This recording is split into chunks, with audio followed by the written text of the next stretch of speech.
Good morning my dear students.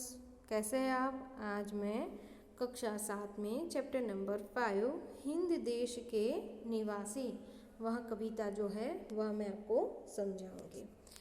कविता को समझने से पहले इस कविता में क्या कहा गया है तो वो मैं आपको समझाऊंगी। भारत एक निराला देश है। यहाँ अनेक जातियाँ, धर्म और भाषाओं के लोग रहते हैं। यहाँ प्रकृति के भी अलग अलग रूप पाए जाते हैं। इतनी विविधता के बावजूद यहाँ एकता है। यहाँ सब लोग हिल मिल कर रहते हैं। इस कविता में हमारे देश का यही निरालापन बताया गया है। तो हमारे देश में अलग अलग धर्म, जातियों और भाषाओं से जुड़े हुए लोग रहते हैं और यहाँ पर जो हमारी प्रकृति है वह भी उसके रूप जो है वह अलग अलग पाए गए हैं। तो यहाँ पर कवि ने प्रकृति के तत्व लेकर हमें यही बात समझाई गई है कि हिंद देश के निवासी सभी जन एक है। यहाँ पर यही बात हमें समझाई गई है कि इस देश में जो लोग रहते हैं वहाँ सब कैसे हैं, एक ही है। तो चलो बच्चों हम शुरू करते हैं। हिंद देश के निवासी सभी जन एक है, रंग रूप वेश भाषा चाहे अनेक है। यहाँ पर हिंद शब्द दिया गया है, उसका अर्थ क्या होता है? हिंदुस्तान, भारत। फिर यहाँ पे निवासी शब्द दिया गया है, निवासी यानी कि रहने वाला, इस देश में, इस हिंदुस्तान यानी कि इस भारत में रहने वाला। जन यानी कि व्यक्ति, लोग हम कहते हैं वह। फिर वेश, वेश यानी कि पहनावा। चाहे यानी कि भले ही। अनेक यानी कि एक से ज़्यादा। तो हिंद देश के निवासी सभी जन एक है, रंग रूप वेश भाषा चाहे अनेक है। इसका मतलब है कि भारत देश में रहने वाले सभी लोग एक है। अनेक रंग, रूप, पहनावा और भाषाएं भले ही अलग अलग हो। तो यहाँ पे यही बात बताई गई है कि हमारे देश में रहने वाले जो लोग हैं वह कैसे हैं? एक है। भले ही उनका रंग, रूप, उनका वेश यानी कि पहनावा और उनकी भाषा, बोली जो हम कहते हैं वह भले ही अलग है। दूसरा, बेला गुलाब जूही चंपा चमेली प्यारे प्यारे फूल गूथे माला में एक है। यहाँ पे बेला, बेला यानी कि मोगरा।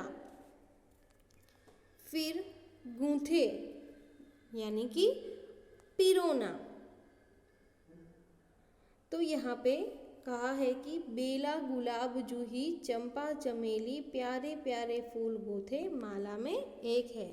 यानी कि यहाँ पे कहा गया है कि बेला यानी कि मोगरा, गुलाब, जूही, चंपा, चमेली आदि फूल अलग अलग होते हैं, परंतु ये प्यारे प्यारे फूल माला में गूंथने पर एक बन जाते हैं।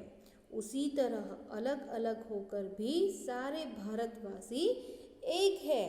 यहाँ पर यही समझाया गया है कि फूल भले ही अलग अलग है, लेकिन जब उन्हें माला में हम पिरोते हैं तो वह एक बन जाते हैं। तो उसी तरह हम अलग अलग होकर भी सारे भारतवासी कैसे हैं?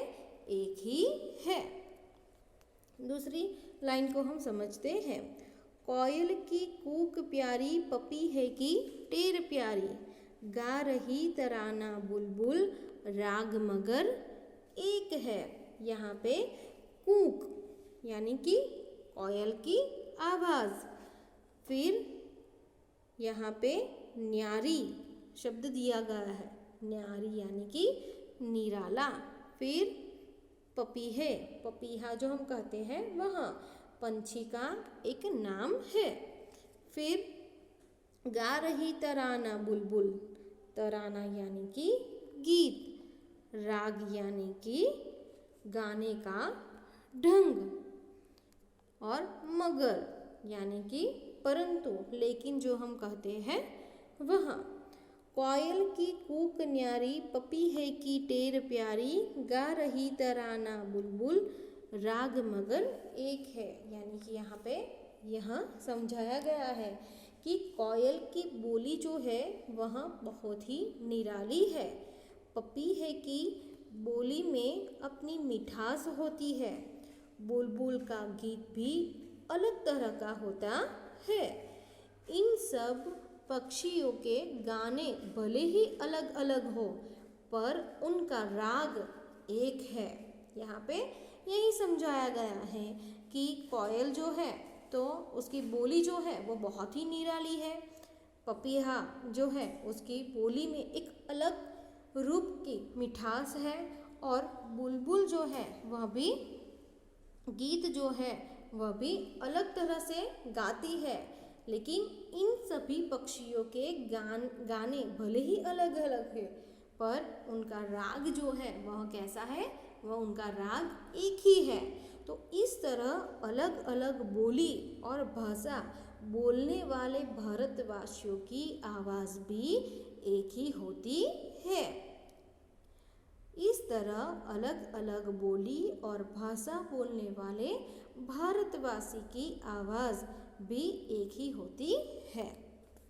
दूसरी लाइन को हम समझते हैं। गंगा यमुना ब्रह्मपुत्र कृष्ण कावेरी, जाके मिल गई सागर में, हुई सब एक है। धर्म है अनेक जिनका, सार वही है, पंथ है निराले सबकी, मंजिल तो एक है। यहाँ पर कहा है कि गंगा, यमुना, ब्रह्मपुत्र, कृष्णा और कावेरी अलग अलग नदियाँ हैं। यह सब नदियों के नाम हैं, मगर सागर में मिलकर वे एक हो जाती है। लेकिन जब यह सागर में मिल जाती है तब एक हो जाती है। इसी तरह देश प्रेम सभी भारतवासियों को एक बना देती है। इस तरह देश प्रेम सभी भारतवासियों को एक बना देती है। धर्म,